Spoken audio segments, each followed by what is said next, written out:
Hello and welcome to New Mexico Day Trips. I'm Shelley Carney. You know what we need there is probably some kind of intro as a buffer with a. Interesting. You should bring that up. Yeah.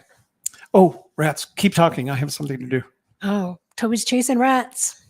All right. Tonight we're going to be talking about the Three Rivers Petroglyphs Site that we visited just outside of Carrizozo, New Mexico. And Keep going. all kinds of petroglyphs. Very similar to the ones we see in Albuquerque at that petroglyphs site. Very similar and lots of the same designs. Highly photographed, a lot of them in the same small area. So, how many petroglyphs are there? More than 21,000. The last count, yeah. But there's 20,000 in Albuquerque. So, but these are just more concentrated, I think, in a smaller area. So you can see them all. And we did a hike through the rocks. Toby almost fell down. No. Toby almost fell down several times. I don't know what my... I almost fell down once or twice.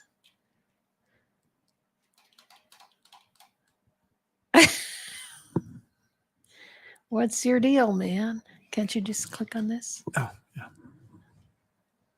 So that's what we'll be talking about tonight. But first, make sure that you like and subscribe. You know what? And like and subscribe and share with your social media contacts and all of that stuff. Keep covering. Keep going. You're doing fine. Okay.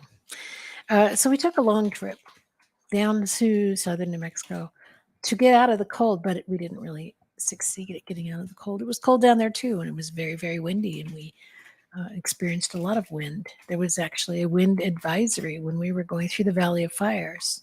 So Toby had to drive with two hands because, it kept trying to blow us off the road.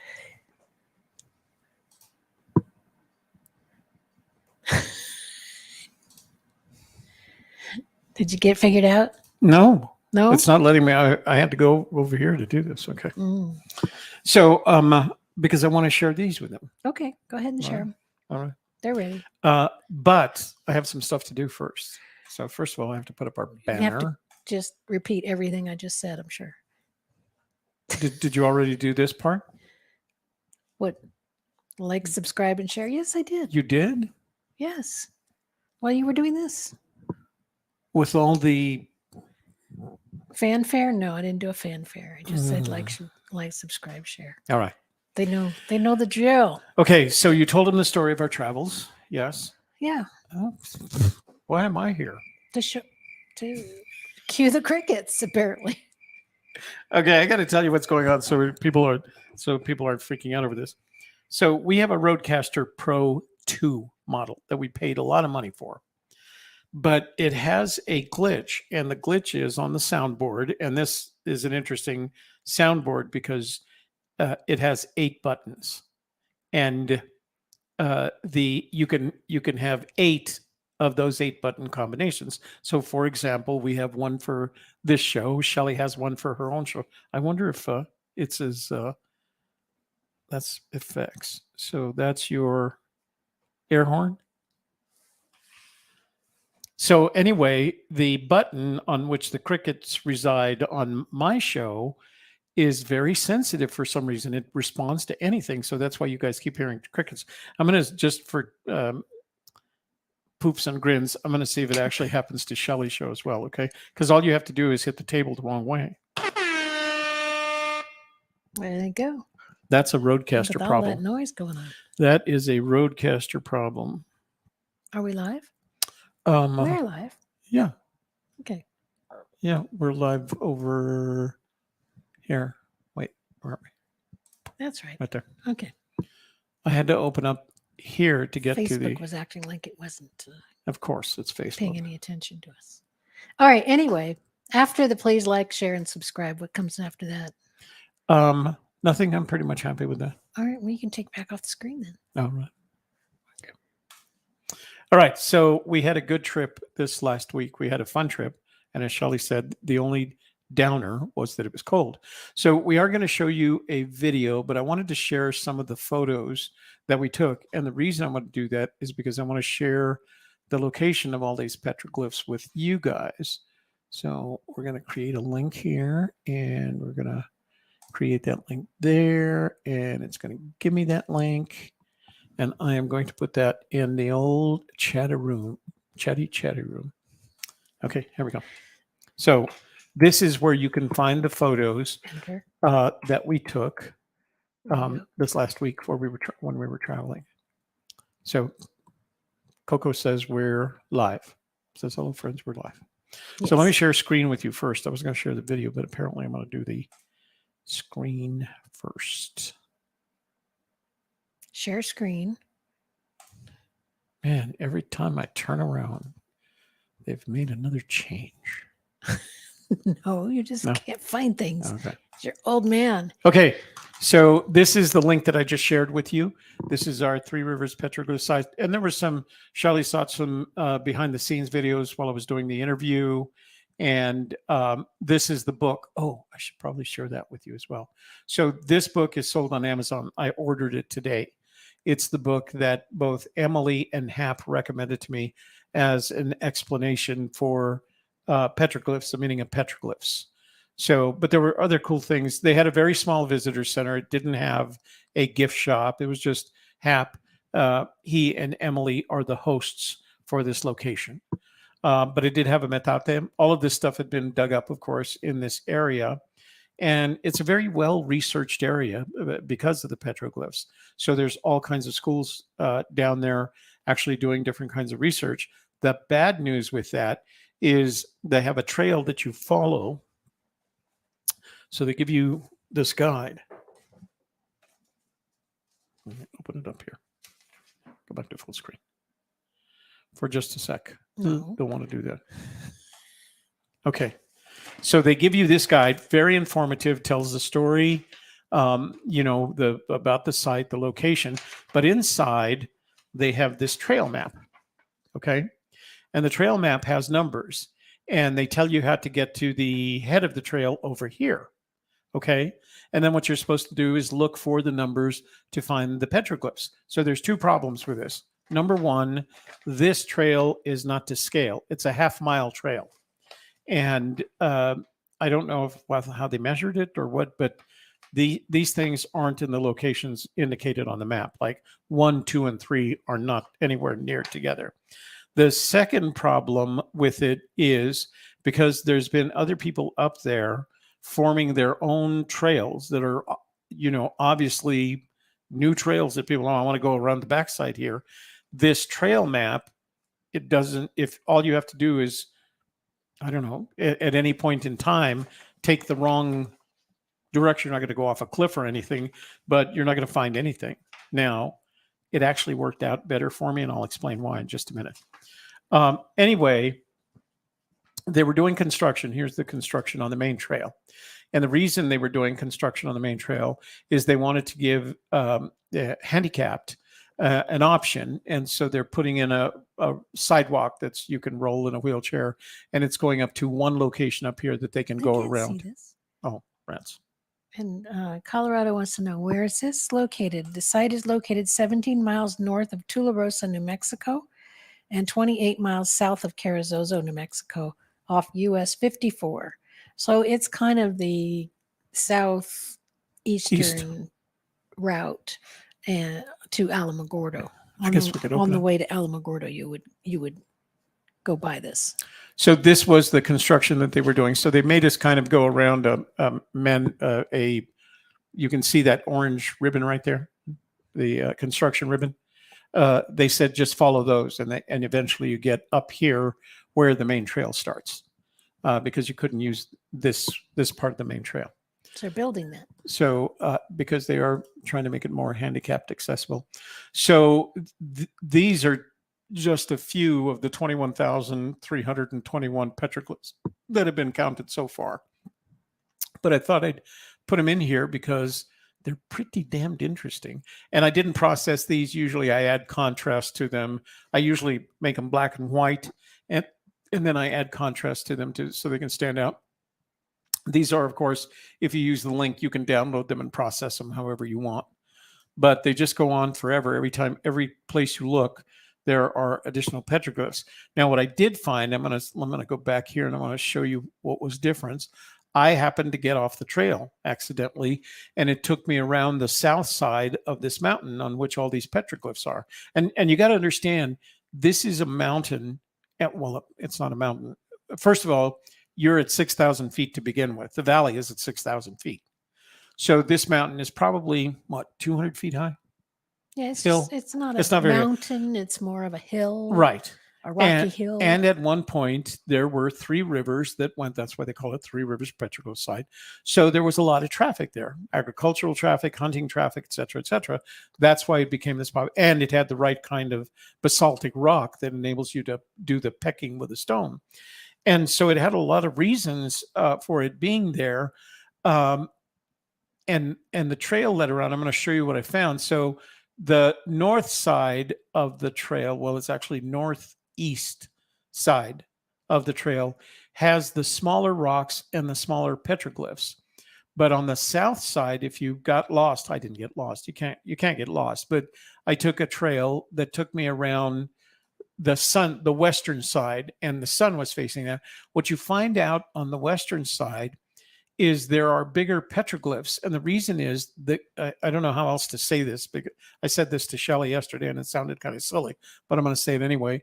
The canvases are bigger. So on the western side, which happens to face the sun at this time of the year, and actually in New Mexico, all they have bigger petroglyphs, and because the sun is on that side, they're more visible. They're more contrasty. I didn't have to do anything to process any of these, but you can see these huge canvases, and they would put bigger petroglyphs on them, and it was very cool. So this is back on the north side. Smaller rocks and smaller petroglyphs. So anyway, take a look at them. They're kind of cool photos. And then we got some additional stuff, as you can see. They estimate they're about 1,000 years old. Right. From 1,500 to 800 years old. That's the range. So we did take some pictures. This is from the top of this is the top of the petroglyph mountain that we were on, but it looks a lot like that one. You'll see a drone shot of it. We finally did get a drone shot. And again, left side again. See, but look at these huge... I can only think of canvases. The rocks are bigger. They stick up more. And I think they made, so if you were the kind of petroglyph artist that liked the big canvas, that's what these are. Now, a lot of these these geometric designs are out of the, I was going to say Mogollon. Mogollon, but it's not Mogollon. It's Mimbres culture. Oh, Mimbres, yeah. Is where these designs come from. But thunderbirds, regular birds, geometric designs, just all kinds of very cool stuff. When you get to the top, you're going to find this area, which is just kind of a seating area, and it had chairs, and it looked like the kind of place where somebody would want to do a presentation on the topic. Northern side, or the eastern side, has the smaller rocks. I think that's 6. The chicken. Yeah. And that's a view looking, that would be east towards the San Andreas Mountains from the top. So it's an interesting little climb. It's not what I'd call, it's not a difficult climb, but it is uphill, and they've built steps with stones. And so if your knees are bad, you're going to have trouble. I don't have bad knees, but I could tell that if you had bad knees, you weren't going to get up there to see everything. So in addition to that, the other reason I wanted to show you these pictures is we were in the area, and Shelley and I hadn't been to Carrizozo, Tularosa, or any of these other places for that matter. Again, that's another shot. So that's, again, looking towards the San Andreas Mountains, towards the east, kind of, I would call it east-northeast. And this is where the facility is. That's the visitor center down here. Yes. So and that would have been the village of the Jornada Mogollon. Right. Now there is, if you go to the other side of the road that leads up to this area, they were again doing some construction to help the mm, handicapped on that side of the road. So that was closed, but that leads down to a Mogollon village that you might get to, and it's supposed to be finished before winter sets in. So I didn't know these guys had weather. To me, it's always been like southern New Mexico, so it's always warm. Apparently, it's not. It was pretty cold. The wind was blowing like Yeah. a crazy man all Yeah. weekend Yeah. or all Monday and Tuesday. So that was good. But Hey, it was Mary good. Green. So this is Shelley doing her imitation of a bear hug. Get it? Bear hug. That is at right here. That is at Pistachio World, Pistachio Land. So we do so much driving on I-29, I-25 South when we go to our trips. And what do we see? We see these big billboards that say pistachio. Pistachio and Pistachio Land. So this is because we did spend the night. Well, I guess I should tell you, we did spend the night in Alamogordo. Well, this is as you're going into Alamogordo is Pistachio Land. So of course we had to stop. What we didn't know by the time we got there it was about 5 o'clock, and they close at 5 o'clock. It was about 5 to 5. So I right. rushed in. So we rushed in thinking that we'll be able to do it, and everybody's going, don't worry about it. Everybody will be here late. So we had a quick wine tasting, or I did anyway. Yeah, I was driving, so I couldn't do it. And then I made Toby buy me a bottle of the pomegranate wine. It's all pomegranate wine. Yeah. And we got some pistachios. Roasted and salted pistachios. And, well, we would have spent an hour in there if we'd had time, but they were closing. And they make ice cream there. And we got to go back. Yeah, we're definitely going to have to go back. It was just kind of cool to see this big driving by, because we hear about it. We not hear about it, but we see it on the billboards all the time. This is the entry point at the Petroglyphs, the campground, the White Mountain Wilderness, the Three Rivers. Yeah, it was just amazingly windy. So we got some different ones. I put this up. This was my Instagram photo, and I challenged. There's actually a petroglyph in the shot. You can see it. I'll blow it up here so you can see it. Mm-hmm. But I challenged my Instagram friends to find the petroglyph, because that's how they are. I mean, you may not be looking. You'll see in our giving advice later as we look at the video, we actually gave advice to people about how to handle this, especially if you're senior citizens like me. Now that's a big net. Yeah, that really is. Petroglyphs evolution, it really is, Mary, and the reason is there was more than one culture that came through here, all the way through present cultures. I mean, you could tell there were people recently doing their version of graffiti, trying to scrape into the rocks with a pocket knife, and you don't realize until you try to do this that this what do they call it, desert patina is actually very hard. And it's not the kind of thing you're going to be able to scratch through with a pocket knife. You've got to use the technique that they used, which was one stone hammering on another to get it chipped away. I did notice there were several stones, especially on the southern side, where the patina had been scraped. And what they mean by that, and I read this in a book, they actually scrape the patina away that has the petroglyph on it. And you can actually, I don't know if there's any photos of, maybe I'll find one so I can show you. But you can tell that there were several instances where the scrapes had been made, because if you leave the desert patina alone, it stays there. It just keeps adding to itself, right? Because it has to do with the temperature and the humidity and all these other things. But it just keeps adding to itself. So when you see a section that's been cut out down to the raw stone, then somebody's taken one of the petroglyphs from there. Some treasure hunter. Not treasure hunter, some, what do they call them? Scavenger hunter. Scavenger. I don't know. Probably making that up. Let me see if I can find one for you to see what it looks like. I'm sure there are some in here. But anyway, we took as many shots as we could of the variations. We did follow it, and as I said in the handout that they have, they show the locations of 11 different petroglyphs, and they explain them in here. So we went looking for the 11. Shelley found them all. Yeah, so they do have rebar signs to show you. but you still kind of have to look from there. Yeah. Here's a picture of it. Where is kind of like an Easter egg hunt. Right, and and again, it didn't match the the map. Like the map was a different. What's the word that I'm looking for? Scale. The scale was different between reality. There's one right there. See that right there? That means the desert patina has been scraped, and it likely had it pulled off one of the petroglyphs with it. Somebody had done that. So, the other thing I was going to say about the trails. So they have this one trail that was the trail you're supposed to follow up. It was not well marked. And the reason you know that is because you can get off at a dozen different points and take other trails that people have formed going looking for this. So that's how I got around to the south side or the western side, the sun-facing side where the bigger canvases were, because there were just trails that led around that way. So, but it was a lot of fun. I'd like to go back and, you can, as you go do these places, you always feel like I'd like to come back on a summer day or a spring day. It's super hot in the Yeah, summer. So. probably a spring day or a fall day and spend more time there. Day.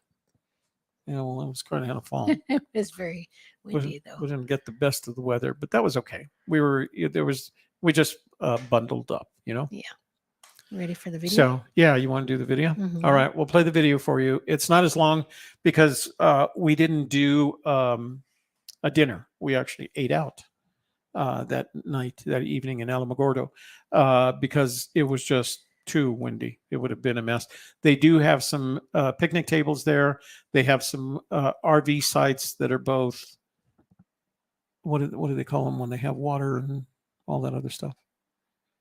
Hookups. Improved, something like that. Hookups, and they have bathrooms. So, but no showers. No showers. So we did interview the gentleman that was there, and he was very friendly and very informative. See all that in the video. All right, which let's play the Toby video. will play now. Okay. Here we go.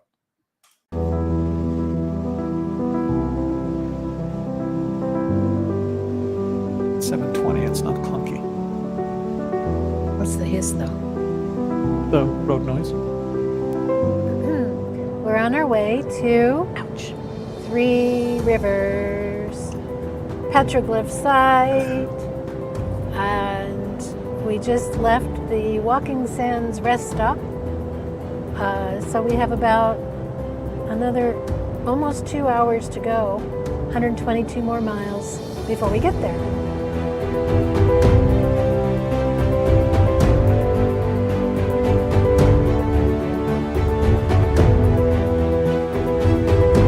Oh, there is.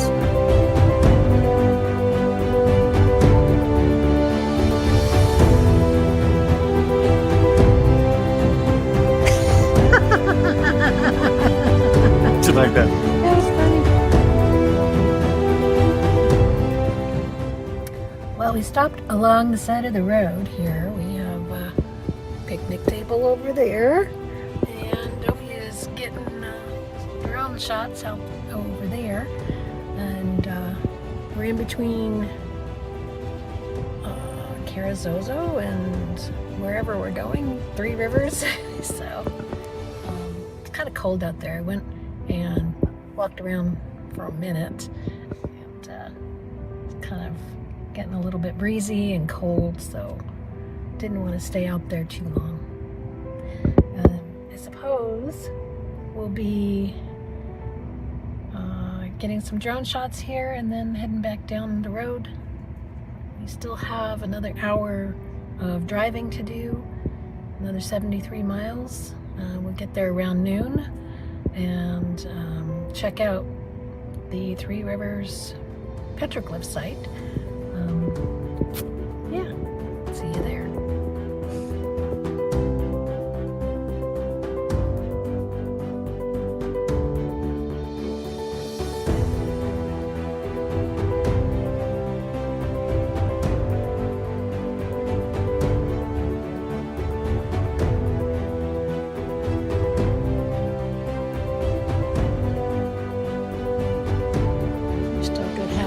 Drive to get to the... Hi, it's me, Shelley, and we're we're here at the Three Rivers Petroglyphs Site in front of the visitor center, and it's open, so we're going to go inside and see what's up. So weather has gotten a little bit better. It is definitely warmer. It's still, I'd say, partly sunny versus partly cloudy. My biggest problem is there's a significant wind, I'd say, based on the flag that's flying up there, 15 to 17 knots. So we're very close to not flying. Plus, I have to deal with we're in the radius of the White Sands missile range.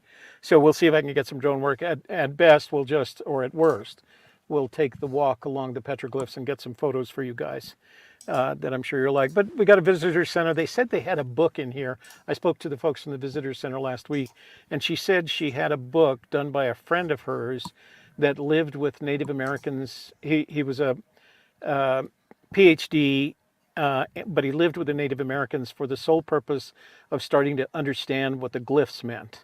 And so I'm going to pick up that book because I've always been stumped by them. To me, they look like, what did you call it the other? Like graffiti or Billboards. Ancient billboards. Yeah, like Toby was here, Or and that was Toby's symbol. stop at Joe's to get Pottery, libations yeah. or beads Yeah. beads at Mary's house or So things like that. That's what does I this think chesty about make me look fat? Yeah, it looks like old grandpa's suspenders. All right, so we're going to go in here, guys. We'll talk to you in a little bit once we make some more plans, okay? Thanks for watching. Okay. Yeah, you. Howdy. Hi. How are you doing today? Well, trying to stay out of the wind and stay warm. Yeah, all of the above, huh? Yes. I spoke to a lady here last week, and she mentioned that you had a little book here that was for sale that was done by a friend of hers that demystified the petroglyphs, like it talked about. I don't know anything about. All right. Is there a bookstore around here, or is this in the visitor center? This is it. This is it. All right. My name is Toby Eunice. This is my partner, Shelley Carney. Okay. We're with New Mexico Day Trips. Okay, Emily told me about. Right. Oh, is that Emily that I spoke to? Yeah, it's my other half. The book she was talking about is probably that first book right over there. Oh, but It's this not for sale, but I believe that's available on Amazon. this one, the rocks begin to speak? Yes. You can take a picture of Yeah. it and you can Seems find to it. be one of the best one that has any type of explanation or Yeah, I have this. anything logical about trying to decipher these things. Right. I have the past in perspective. I got that at the petroglyph site in Albuquerque, but this sounded more interesting. I had never heard of this.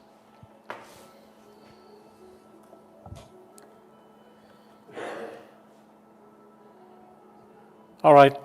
I'll order it off Amazon. That's great. I believe it's available on Amazon. Okay. I'm sure if you Google it, you'll find it somewhere. Right. So I have both the Disabled Veterans Pass and the Senior Parks Pass. Do either one of those work here? Yeah, they both work here. Oh, okay. All right. All I need you to do is just sign in on the site. All right. And do you have time for a short interview by any chance? A short one, yes.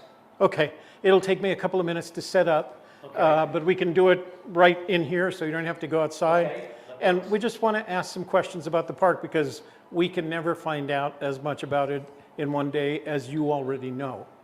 So we really appreciate that. I will give you the best information that I have That's- for what I know. We can't ask for more than that. So where do I need to sign in? This sheet right here. So we just had an interview with Hap inside the visitor center at Three Rivers Petroglyphs Site. And Hap is a very cool guy. He's got that See, you cowboy won the look. microphone. He and his wife alternate between That's working probably here in the better winter than I months and did. then heading up north, and he wrangles horses for a rancher up in Montana.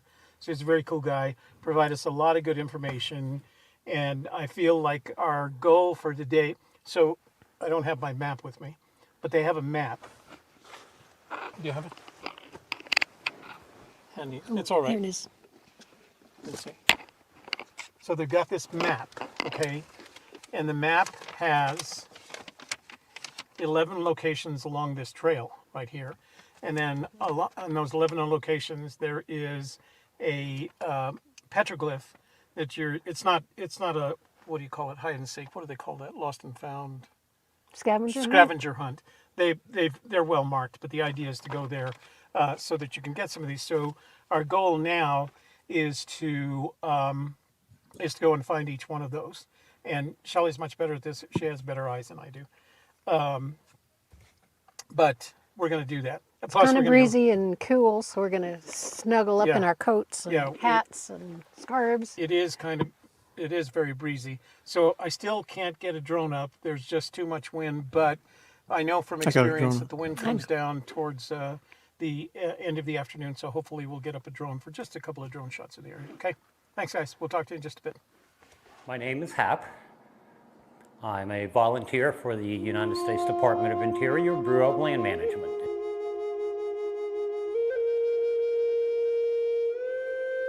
I am a backcountry horseback guide for a private concessionaire out of Bryce Canyon, Utah.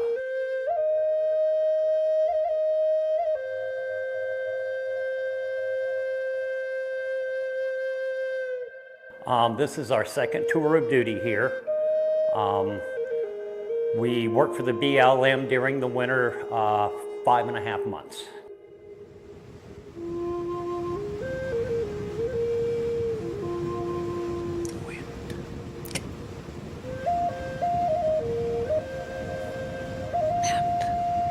The Three Rivers Petroglyphs Site is a ancient, or as some call it, a prehistoric site with petroglyphs from the Jornada Mogollons, who were here sometime between the period of 400 to 1450 AD.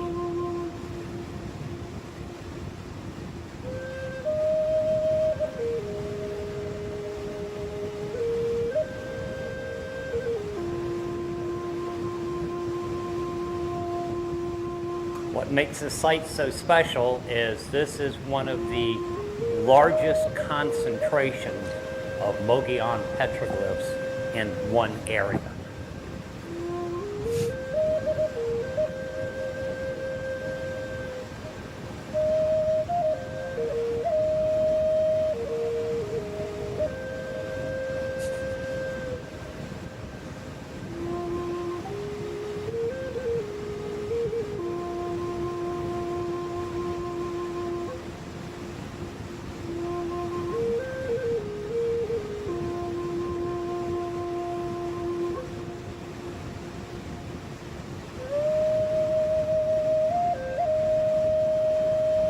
The Bureau of Land Management and the Archaeological Society of New Mexico have cataloged 21,383 petroglyphs on this site.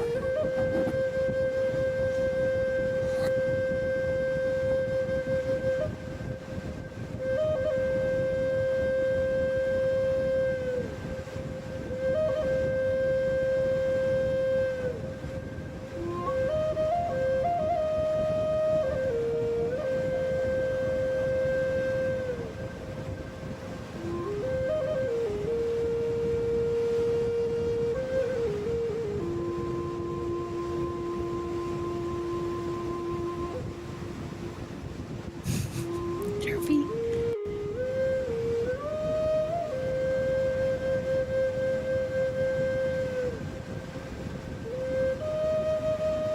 You can expect to do a really nice hike. Almost every rock along this basalt ridge outside, almost every rock has a petroglyph on it. Petroglyphs opposed to pictographs. Pictographs are paintings. Petroglyphs are rock carvings.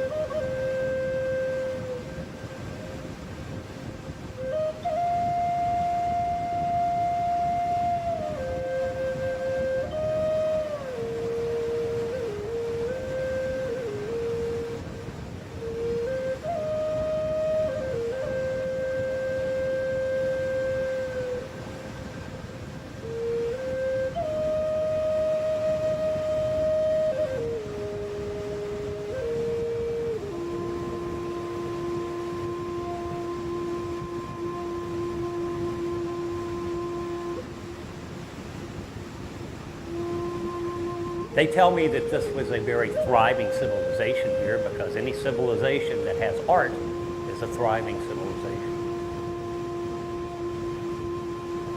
I keep looking at that rock.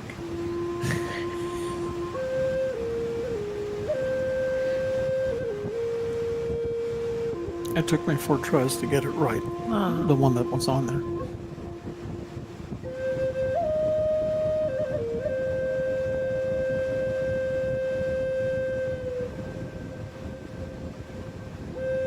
We are going to go up the hill, right?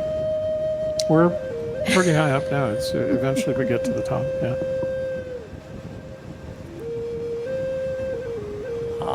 The best route is lots of folks go to White Sands National Monument, which is now White Sands National Park.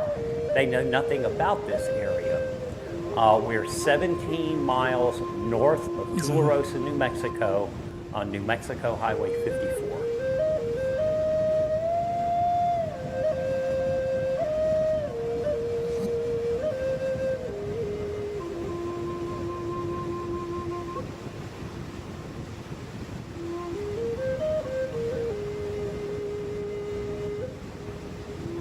This is you. You were very good about recording them on the camera. Trying not to be in the shadow too much. That's hard when the sun is at that angle.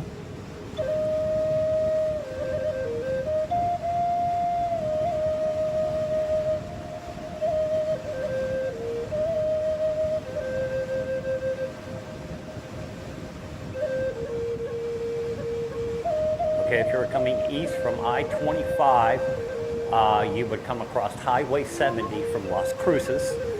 You will pass through the White Sands Missile Test Range to Alamogordo, and then Highway 54 north from Alamogordo. It's approximately about 40 miles from north of Alamogordo.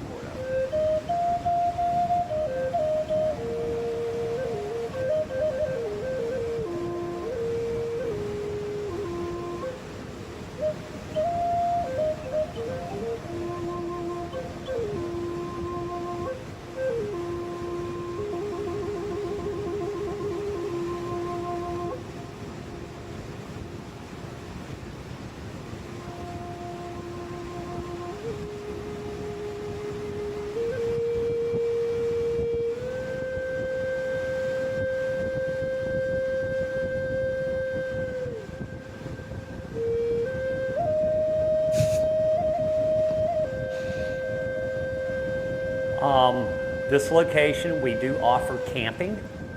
We have 2 RV sites, which are water and power only. We have no dump station here. Nearest dump station is at the truck stop in Tularosa, which is 17 miles away. And we have 11 tent and dry camping sites.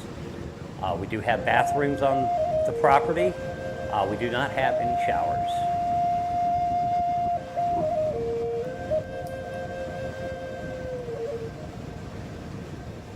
We're going to cover this one. Come out and see us. It's an amazing place.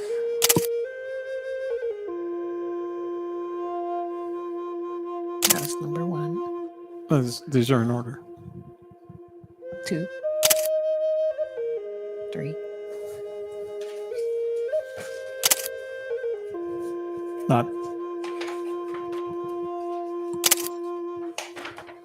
5.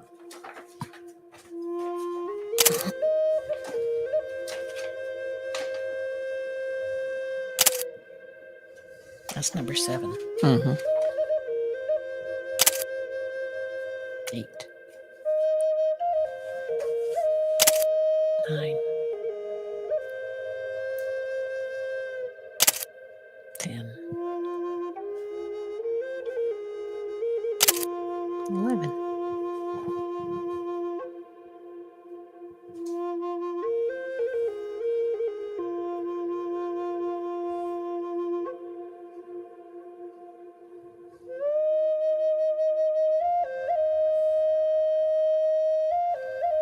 Well, we trekked all over the mountain and we found all 11 signposts, and we had to go farther than we thought we would. Yeah, the map You is want not proportional. Like it shows them like evenly spaced from the beginning to end, and they're not. The first three are in the first two are in one location, then there's 3 and 4, and then the rest of them are all at the top of the hill. So we do have some recommendations for you. I'll go first, and then you go. All right. Number 1, wear a good pair of hiking boots with good grips. If they're smooth, you're going to have trouble because there's a lot of gravelly spots and you will slip. Thankfully, both Shelley and I have good hiking boots with good soles, grippy soles on them. 2, if you have bad knees, don't waste your time because there's steps. There's steps up and there's steps down as you come down, and they're not your average, normal step. 3, if you're my age, bring yourself a sturdy walking stick, not one of those skinny aluminum ones. Make sure it's a wooden, sturdy walking stick. It just makes it easier so that as you're moving around, each step has to be measured. 4, if you wear bifocals or trifocals, do yourself a favor and take them off because they screw up your depth perception and you're going to miss a step sooner or later. 5, let me see, what was 5? There was one more thing that I was trying to remember. What else can you think of? Well, it's very dry here, so make sure you drink plenty of water. If you don't have to carry water with you, if you drink plenty before you go. Right. But they do allow dogs on the trail, and they have a little space for them to go potty. It's not yet ADA approved, but they are working on having a trail where people, in wheelchairs or who need extra compensations will be able to No steps. hike around and not all the way and see everything, but you can see some things, and they're working on it right now, so it's just getting underway. They've got some of the path built and a bridge, and it's looking really nice. So if you're down here in the visitors area, the visitor center doesn't have a bookstore. It's not very fancy. You'll end up talking to one of the hosts or perhaps one of the BLM rangers. They do have nice picnic tables. They do have nice bathrooms. So down here at the visitors center. Wear layers because sometimes it's really cold, sometimes it's really hot. So, Yeah, I have think layers. we're here in practically, late fall, not quite early winter yet. If this was the summer, you'd need some water with you. You're going to see it getting tons and hot. tons and tons of things to take pictures of, so Right. you might want more than one camera, or make sure your batteries are fully charged at least. Why she's telling you that is I ran the battery out of my camera and ending up having to use my cell phone, but the cell phone's got a good camera on it. I remembered the last thing. Number 5, don't walk and look at the same time. Walk, look at your steps, make sure you're stepping in the right place, make sure you're not stepping on some place that's unstable, and then, take 5 steps and look around for petroglyphs. I made the mistake, and I almost went down a couple of times. I was walking and looking, and I'm not the most graceful person in the world anyway, but I think if you try to do that whole walking and looking thing, you're going to end up tripping on something. So just take 5 or 6 steps, look around. They're very obvious. They're not hidden. The numbers are, once you look at the map, they're where they're supposed to be. It just doesn't look like it. The length of the trail looks a lot shorter on the map. It's actually over a half mile, and it's all uphill. So give yourself that. Other than that, we had a great time. We got a lot of photos that we'll share with you. What else? There's a lot of petroglyphs. Although the one in Albuquerque is great, and it's maybe not quite so much hiking and everything, I think they're more concentrated here. Yeah. And they're more well marked. So they have a piece of rebar with a number on it, so you're in an area and what you're going to see there. So you have the map and you have, the picture that you're looking for, so you can look around for it. So that can be more fun, I think. The ones in Albuquerque are just more like you just walk They're out among there, them, they're not and you numbered, have there's to, a- you just have to know that they're there and look for them. And one of the good things about, and you may have heard on our when we went into the visitor center, Hap referred me. So I spoke to Hap's wife, Emily, was it? I think so. Yeah. And she had mentioned there was a book that was done by a friend of theirs that had explanations of petroglyphs in it. And I thought maybe that was something they sold here, but they don't have the bookstore/visitor center. But I did get a shot of the book, and he says it's on Amazon. So I'm going to order that as soon as I get back home. So that's it, guys. Now we're wrap going to it go up have here. some dinner and Yeah.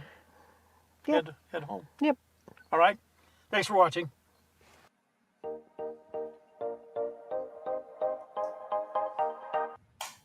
Don't All need to right. see the end. So I do want to share this with you. Mary said that the book was at, where did she say? thrift something. Thrift Books. I actually just went straight to Amazon as he suggested, and I found it there for $19.36. I used some of my Amazon points for it. But I also found a second And that's one. a hardcover. Right, it is a hardcover. And I also found a second one called A Field Guide to Rock Art Symbols of the Greater Southwest. That's $15 for the paperback. But I thought, between the two of them, I start to be able to figure out some of these things. So, and again, they're both on Amazon. I suppose if you look, my thrift book is 8 books. I should have probably checked there first before I went straight to Amazon. But Amazon is so easy, and all I have to do is tell Alexa. It's always free shipping. Yeah. Yeah. So let's see what everybody says. Oh, so I thought this was interesting because at George, where I graduated from the Corcoran at George Washington, and they did the same thing there. They would put in a building, and then they'd lay grass all around it, and they'd see how the students went back and forth. And sooner or later, they all formed trails. Some of them, designers want sidewalks to be straight, kind of. And people don't walk that way, so they would let people walk. Take the shortest path.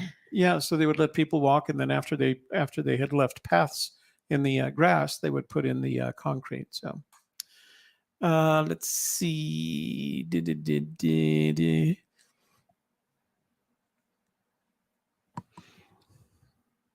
Oh, Paul says he went to a friend's ranch south of Klein's Corners, New Mexico. He had a lot of petroglyphs on his ranch. It was very cool.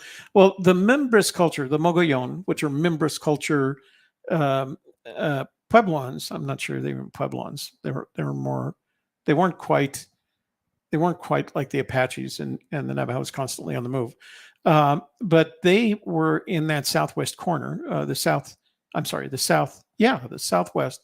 Well, they were in the south because they were both in the southwest and southeast corners of New Mexico. And they were influenced by the Mimbres culture, which had some very elegant pottery designs. And so the Mogollon took those designs and incorporated them into the petroglyphs. And that's why I say the petroglyphs were done by the Mogollon, but Mogollon. Mogollon. Trying to stylize it too much. I know. Just give it some flourish. Mogollon. Mogollon. But the designs in some of their bigger images are Mimbres designs that you'd see on pottery as well. Honeybee says, hi, Shelley. Hi, Toby. I've been to Three Rivers once. Also, Billy the Kid worked or stole horses from a ranch up there, up the road from there. And that's because it's in Lincoln County. And Lincoln County was the home to the Lincoln County Wars. And for those of you who lived in Santa Fe, who spent time in Santa Fe, there used to be a mercantile store that had the name Whitney on it. And he was one of the parties involved in. So these were two ranchers, one of whom I think was British, and Billy the Kid worked for the British one. And of course, there was Pat Garrett, the sheriff of the Lincoln County, was involved as well. But these two ranchers were the biggest moneymakers in Lincoln County. So they not only had cattle wars, they had the mercantile wars as well. They both had stores in downtown Santa Fe where they were battling over mercantile prices, I guess. But that all led to the what they called the Lincoln County Wars. That's where Billy the Kid made his name by shooting, I think it was like 21 different people, something like that. It wasn't a very good poster, but you see signs there as you drive along that one route. You'll see signs mentioning Billy the Kid, and if you go here, you'll see more information about it. So the number 9 petroglyph looked more South American. It says, note the typical round face and almond-shaped eyes. This figure was drawn with earrings. So yeah, it definitely did seem more South or Central American, and they were Mhm. again they were close enough to Mexico to have been influenced by the Maya, by the Mhm. Aztecs. Mhm. So you can see all of that in just some of what they're drawing. I mean, that's how if you look at the culture around Chaco Canyon, there's more Aztec in that culture than there is anything else. And they find whenever they're excavating it, they find feathers of South American birds. They found chocolate. They had a ceremony that was based on chocolate. Well, that's not chocolate is not a Puebloan agriculture. That's South American, South and Central American. So there's a lot of influence. I mean, once they started moving north, not only were the Spanish moving north, but the Native Americans were moving north with them. I mean, you got to remember Cortez defeated the defeat. I hate using that word, but overcame the Aztec culture in 1521, and by 1540 they were in the Oñate and Coronado were in the Southwest, in Arizona and New Mexico, and then eventually in Texas, and I think they went as far as Oklahoma, if I remember correctly. But yeah, so they would bring, a troop of anywhere from 50 to 200 Spaniards, some of whom are on horses, and all the other people were basically, for lack of a better way to describe it, enslaved.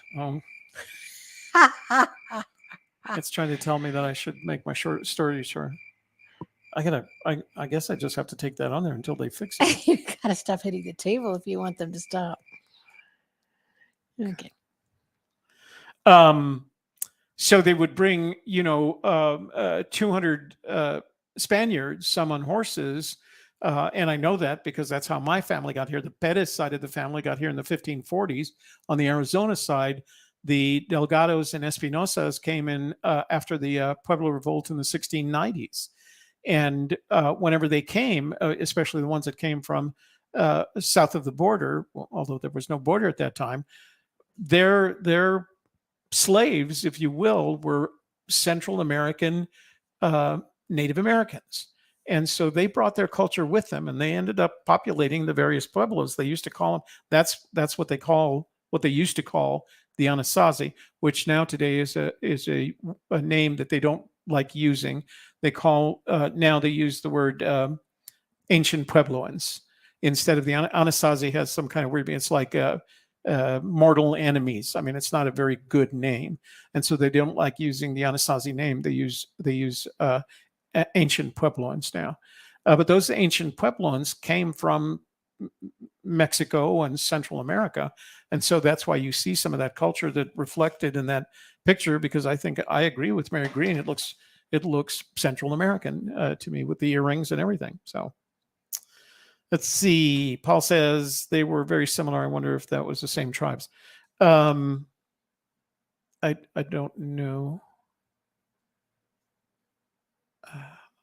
So if you go to petroglyphs, the Petroglyphs National Park here in Albuquerque, you'll see all brands. You'll see Spanish, you'll see white settlers, you'll see Native Americans, and you can see the Native Americans from a variety of cultures. And that's because once everybody learned how to do it, they had to leave their graffiti, if you will, behind. There's a rock in Arizona, I think it is, and it's called Signature Rock.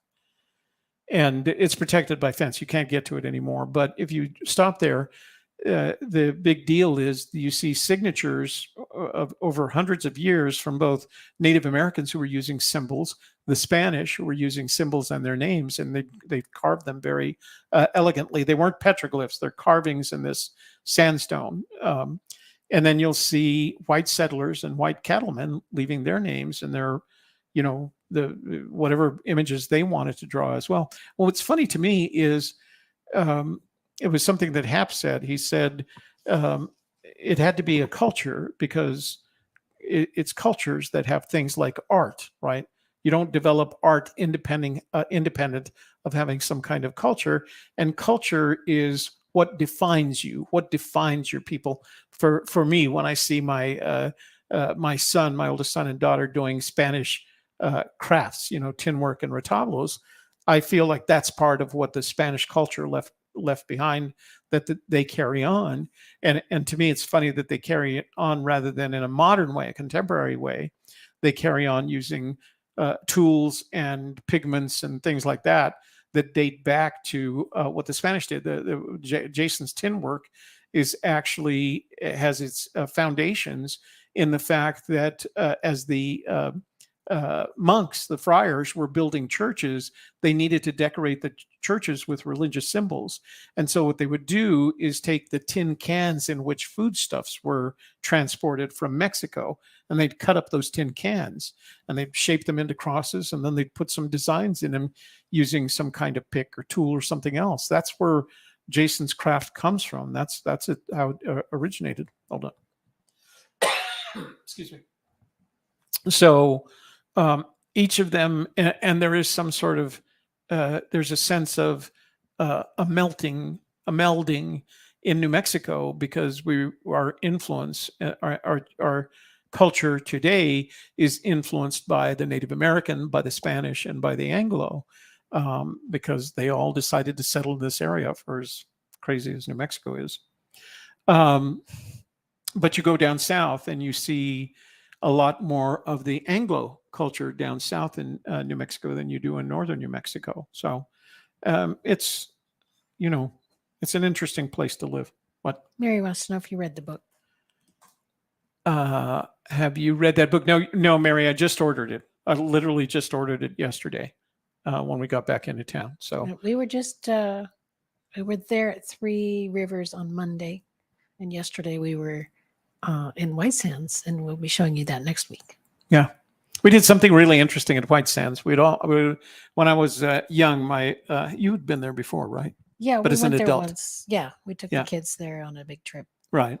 So we used to go down there regularly when I was young, first with my father and mother, and then after my father passed, we would go down there, and it was always a stop on the way to Juarez, down in Mexico, because the Delgados thought it was fun to go down to Juarez, buy cheap liquor because there were no taxes on it, and then sneak it across the border. They'd put it under the car seats. It was like they were being, criminals, but like they were the funniest. You're like a criminal. You're like a criminal.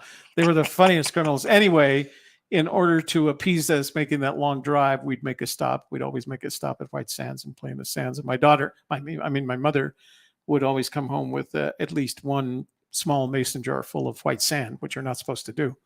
So it was a favorite trip for us. But I always remember the tour route. There's a route down there that you can drive. And if you follow the route, you can find everything that you need to do at White Sands, short of going out into the overnight camping area. So we did that. We took that route, and we're going to share that with you next week. We did some other things. We took the boardwalk, and we visited the visitor center. We tried to get an interview. And it's funny because there's some people like Hap who'll say, interview, sure, I'll do one. And then you go into, I think I talked to 4 different people at White Sands, and they'd look at me like, oh, I think I can do that. Let me see if I can find somebody. And they'd find somebody. Yeah, it's government. Right. I don't know if we can do that. I spoke to this at some point. It was a middle-aged woman who introduced me to about a 22-year-old guy, who introduced me to a 25-year-old girl that was in a ranger student. And she went upstairs, came back, and came down. This guy comes down, and he's probably mid to late 20s, a big crop of dark hair, and he's standing 6'6". And I always have, for somebody like me, you have to look up at somebody like 6'6". And I'm trying to explain what I wanted, to do an interview. And the explanation, as I was listening to him, well, I don't know if we can do that, because whenever we do that, it has to be cleared. And the person that clears that isn't here today. And maybe if you just give me your card, I can give that to them, and then he can call you. And we did that once. I don't know if you remember, we ended up doing that for the Pecos historical site. And I did a telephone interview with the person. The person whose name they gave me didn't call today. So we may not get an interview for White Sands, but we have a pretty good take. We have a very different take on it. We're interested to see what you guys think about it. So What else? let me see. Honeybee is happy to tell us that her forest fen solve is resolved around playing Billy the Kid. So Lincoln, New Mexico and Fort Sumner are involved. Great solution. When you read it. Okay, I will. Yeah, like I said, I got the two of them. I got both the rock art symbols, which looks interesting. And this one is a field guide. So it's probably not just a read. You know, if the idea is that you take it out into the field so that you have something to compare to. Those are very sophisticated right there with the geometric shapes and the sun signs. But the other book is The Rocks Begin to Speak, and that sounds to me like something you'd sit down and read. So thankfully, it is written in English. I should have probably checked that before. All right. What else? Got anything else? Nope. All right. So we will see you next week, same time, same bat channel. And Hope you all had a good Thanksgiving. We did. oh yeah, we did. Yeah. Kevin and Shelley came Quiet. over. We had quiet good. Thanksgiving. It was good. And we had a good trip. This last trip was really good. It was 2-day trips built into one. So we had a lot of fun with it.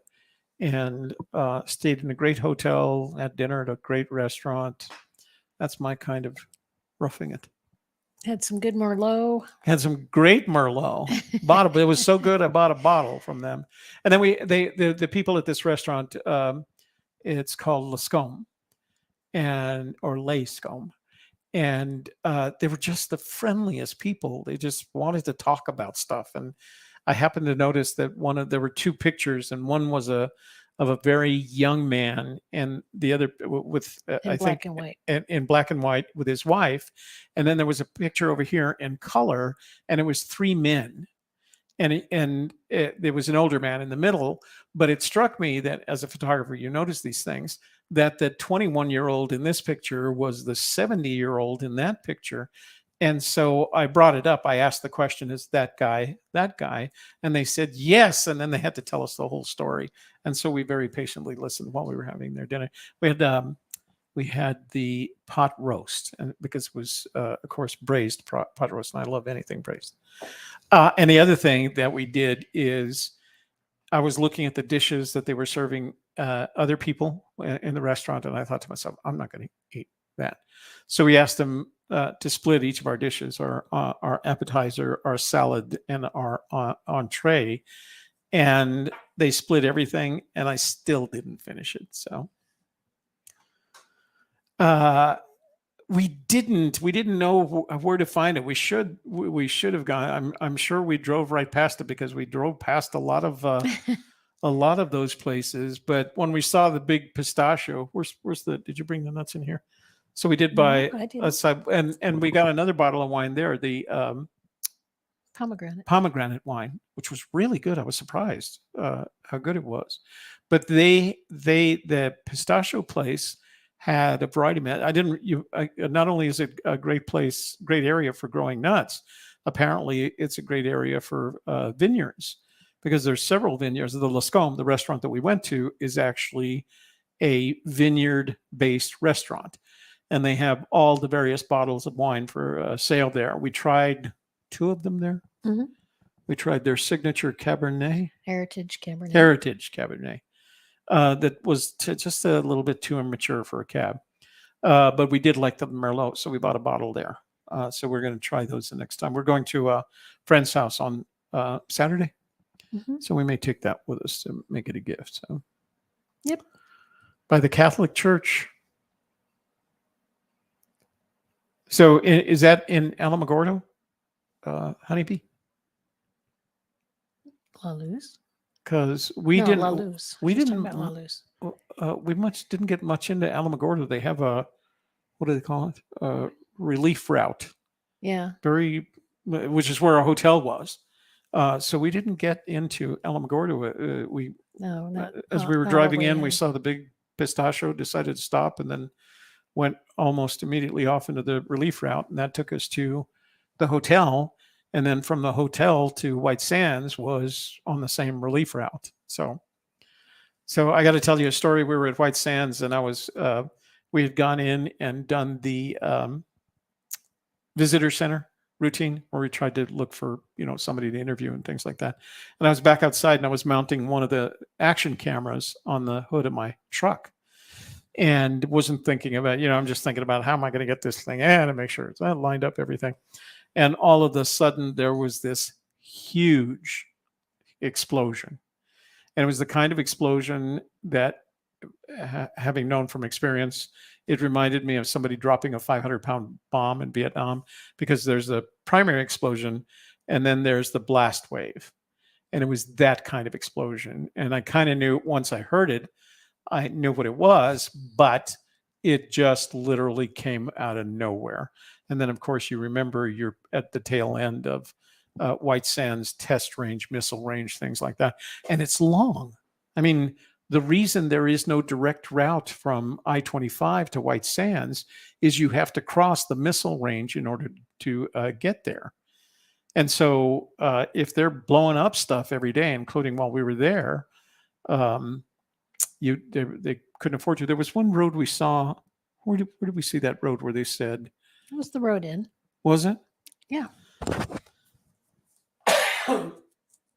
There was a road with a big sign that said, when the lights are blinking, this road is closed. You can't cross. And it could be for up to hours. So it apparently up to an hour. Up to an hour. So apparently it's one of those roads that does cross it. And you see road signs all the way. So one of them is assigned to missile testing range.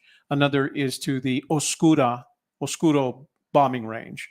And they're all the way around as we went back north towards Tularosa and Carrizozo.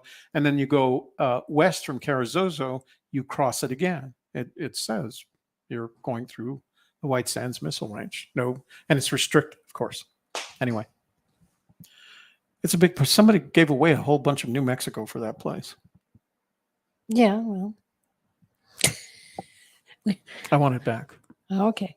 I don't think that part of it was yours. I think you had the northern part. Yeah, no, we don't have any missile ranges up here. Yeah. And we also visited the Valley of Fires, but we're going to go back there. Valley of Fires. We crossed it as you go towards Carrizozo and away from it. You literally go through it. We stopped. We wanted to do some drone work both directions, but the wind was, I don't know. Windy. We did get a little bit of footage. Actually, I can share it with you. Can I share that? We could show it next week. All right. Getting we did go, but we are going to go back to. We're going to go back to.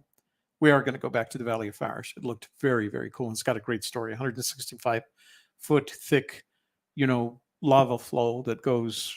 What is it? 5 to 6 mile wide and 20 to 30 miles long. So.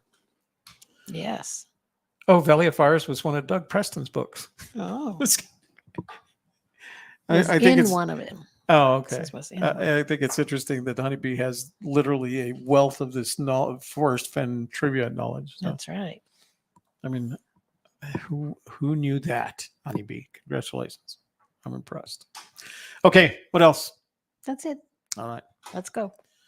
Let's go. Let's before go. I have any reason to keep us here. Yes. Thank you for being here this evening with us to share our trek through the Three Rivers Petroglyph Site. And please return again next week when we'll talk about White Sands and tell you some stories that Toby didn't already tell you. Wanted to save those? Yeah.